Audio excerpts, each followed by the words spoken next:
The saloon doors creaked like a dying animal, letting in the dry wind and a shaft of gold light that cut through the stale whiskey air. Inside, men hollered over cards and spilled beer, but Clara May moved like a shadow, silent, tired. 21 but aged far beyond her years. Her boots were too thin for the dirt floor, her dress torn just below the knee. She carried a tray with trembling fingers, setting down glasses for men who looked through her like she wasn't real. Then came the slap. Crack, loud enough to freeze the table. Ezekiel Ward, a barrel-chested man with rot in his soul, stood over her, rage in his cloudy eyes. "Smile at him again, I'll take your teeth." Blood ran from her lip as she staggered back. No one said a word. The gambler laughed. "You raise her like livestock, Ward?" Ezekiel sneered. "She is livestock. Ain't no use pretending she's a lady." Clara didn't flinch. Not anymore. She just nodded, picked up the glass, and moved to the next table. Like always. Later, she stood alone outside the saloon, arms wrapped around herself, as the wind kicked dust over her bare feet. Her eyes scanned the dying town. Just one road, one well, and a sky too wide for dreams. She whispered, almost too soft for the stars to hear. "Mama. If you're listening, I'm still here, but I don't know for how long." From the upstairs window, Ezekiel watched her, fingers clenching the curtain. The girl reminded him of her mother too much, and he hated what he couldn't control. Inside, the lantern flickered over cracked wallpaper and the shadow of a noose-shaped coat hook. Clara returned quietly, brushing dirt from her hem. She didn't cry. She never cried in front of him. But later, in the washroom, she peeled back the dress and saw the bruise blooming purple on her ribs. She touched it gently, then let the fabric fall loose around her knees. "I'm not worth it," she whispered. Outside, a desert wind howled across the plains like it wanted to scream for her. But the town never did, not yet. The morning came hard and hot. Not a cloud in the sky, just a ruthless sun that made every breath taste like sand. Clara stood by the saloon door, eyes heavy, dress still torn from the night before. Inside, Ezekiel Ward lost again, whiskey in one hand, cards in the other. His face twisted as his last coin hit the table. The gambler across from him grinned. Ward grunted. "I'm out of silver, but I got something better." He turned toward the door. Clara didn't run. She didn't scream. She just stood there as his shadow swallowed her whole. "She's yours for the night," he said. "Don't break her too much." The gambler took her by the wrist, rough and fast. "Come on, darling. Let's see what you're worth out where no one's watching." They rode hard into the desert. Clara's wrists were bound behind her. Her lips cracked in the wind. Behind them, the town shrank into a blur of heat and dust. The gambler's horse stumbled. He cursed, climbed down, and yanked Clara from the saddle. She hit the ground hard. "Stupid nag," he growled, kicking the horse's leg. Then he turned to Clara. "Guess I'll leave you here. See if the buzzards like pretty bones." He tied her to a splintered fence post, wrists above her head, ankles raw from rope, then rode off laughing. The silence was louder than a scream. Sweat soaked her dress. Her head lolled. Hours passed. The sun climbed high, blistering. Flies gathered at the corners of her mouth. Blood crusted at her temple from the fall. She whispered something, but even the desert didn't care. "I'm not worth it." Her voice cracked like brittle wood. The wind answered with nothing. A single vulture circled above, slow and patient, waiting. But miles away, a horse's hooves kicked up dust along a narrow canyon trail. A figure rode alone, eyes sharp beneath the brim of his weather-worn hat. Samuel Boone tugged the reins. Something on the horizon. Fabric flapping. A shape too still. He clicked his tongue, spurred the horse forward. Back at the post. Clara's body sagged, skin blistered, lips dry, eyes half closed. The vultures descended lower, but help was coming, and this time, the desert wouldn't get her. Samuel Boone had seen death before. It lived in the quiet. In the way birds stopped singing, in how the wind stiffened when something wasn't right. That morning, it whispered to him from the horizon, a ripple of cloth where there should have been nothing but sand. He turned his horse toward it. The old mare huffed, uneasy. But Boone leaned forward, whispering, "Easy now, girl. Someone's out there." As he rode closer, The shape took form. Human, slumped, tied to a leaning fence post like an offering to the buzzards. The girl's arms hung limp above her head. Her dress was sun-bleached and torn, her face cracked with heat. Boone dismounted slow, boots crunching over dry earth. He crouched beside her, removed his hat, and reached gently for her throat. "Pulse. Faint but there. Thank the Lord," he muttered. Her eyelids fluttered. "Don't," she rasped. "Don't save me. I'm not worth it." He froze, staring at her bruised cheek, the raw marks on her wrists. "You let me be the judge of that," Boone said softly. He drew his knife, cut the ropes, and caught her before she crumpled. Her body was light as a child's, limp from sun and fear. He hoisted her onto the saddle, careful, steady, his arm around her back as she slumped against him. She smelled of sweat, blood, and dirt, and something else. Desperation. The ride home was slow. Boone didn't speak. He didn't have to. The ranch stood silent on the edge of a wide valley, just a weathered cabin, an old barn, and a broken fence line that hadn't seen mending in years. But it was shelter. It was safe. He carried her inside, laid her gently on the bed. The room smelled of pine and old memories. A faded quilt, water basin, soft light from the single window. She stirred, blinking up at him. "Why?"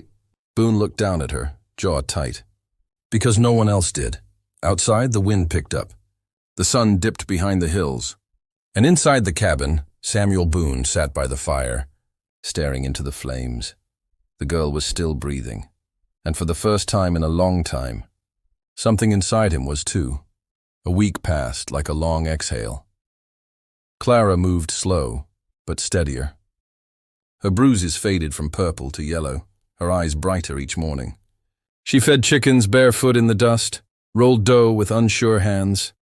The quiet of Boone's ranch was something new. Not peace exactly, but something close. One morning, she stood by the pasture fence, watching the sun stretch over the valley. Boone joined her with 2 mugs of coffee. "You ain't said much," he murmured. "I learned silence keeps a girl alive," she replied without looking at him. Boone nodded.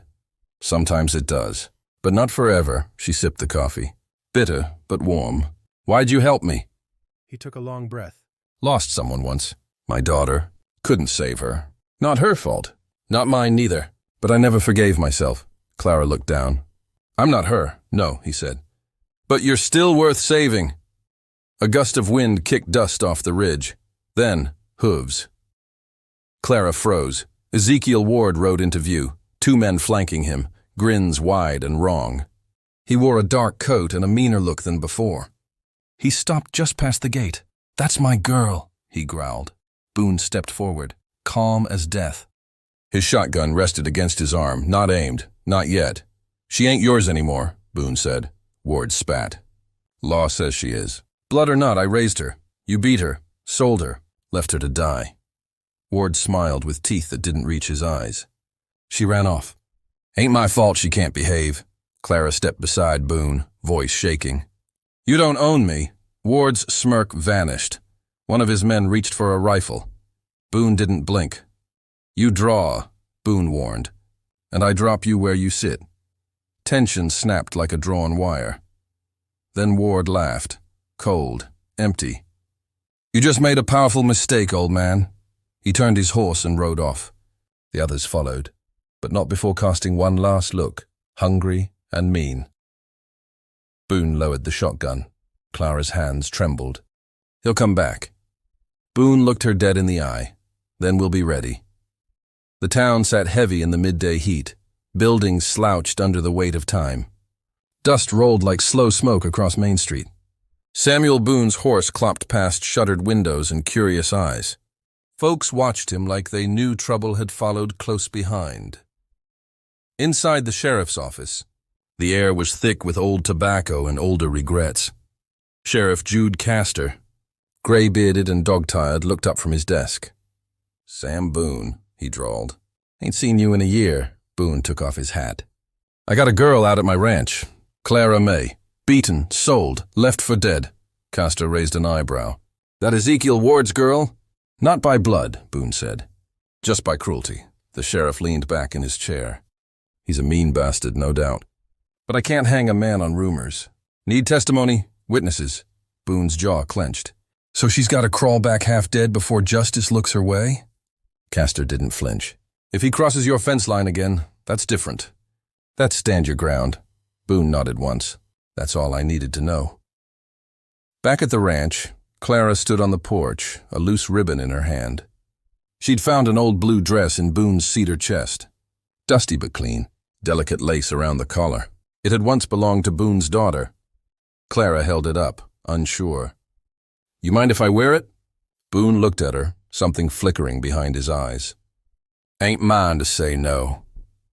Later she stepped outside, the blue dress clinging to her like a memory. I ain't her, Clara whispered. I'm not worth that kind of dress. Boone's voice was quiet. You don't have to be her. Just be you. That's worth everything. She looked away fast, but not before he saw her eyes shine. That night, she placed a lantern in the window. Boone noticed it from across the yard. Warm light against the blackness. A symbol. A warning. A hope. She stood behind it, silent. The message was clear. If he comes back. We're not hiding. Night settled over the ranch like a held breath. The chickens were quiet. The wind had stilled. Inside the cabin, Clara sat at the hearth, brushing out her damp hair. Boone loaded shells into a shotgun by the door. Slow, deliberate. Storm's coming, he muttered. Clara looked out the window. Ain't no clouds. Boone didn't answer. He didn't mean weather. Then it came. A distant howl followed by the unmistakable sound of hooves, heavy and fast. Lights flickered in the darkness. Torches. Clara stood. It's him. Boone glanced at her. Get to the cellar. Take the dog. No. Her voice was shaky but firm. I'm done running. Boone hesitated. Then nodded once. Then grabbed the pistol. Outside, Ezekiel Ward and 5 riders surrounded the ranch, laughing like hyenas. Flames danced on their torches, casting wild shadows over the barn. Ward called out, voice booming. You think I'd forget my property? You can hide her, Boone, but you can't keep her. From the porch, Boone stepped forward, shotgun in hand. You're trespassing. Right off now, Ward grinned. Or what? You'll shoot an unarmed man? A shot cracked, not from Boone, but one of Ward's men firing into the barn, setting the hay alight. Flames leapt like demons. Clara gasped. Boone growled. They want a war. He turned to Clara. We hold the ground. Don't panic. Fire spreads fast. Smoke clawed through the windows. The dog barked wildly. Clara's hands shook as she gripped the pistol. Then the front door shattered. Ward stormed in, reeking of sweat and smoke, face twisted in fury. Come here, girl. Clara raised the pistol. Don't take another step, he laughed. You ain't gonna shoot me. Boone emerged from behind, barrel raised. Try her, he said. See what happens. The standoff froze time. Outside, the barn collapsed in flames. Inside, Clara's finger tightened on the trigger. Ward stared at her. And for the first time, hesitated. A light appeared on the ridge. Then 2 more. Riders, rifles. A voice rang out in the night. Sheriff's here. Drop your guns! Justice had arrived, and Ward's hellfire was about to burn out.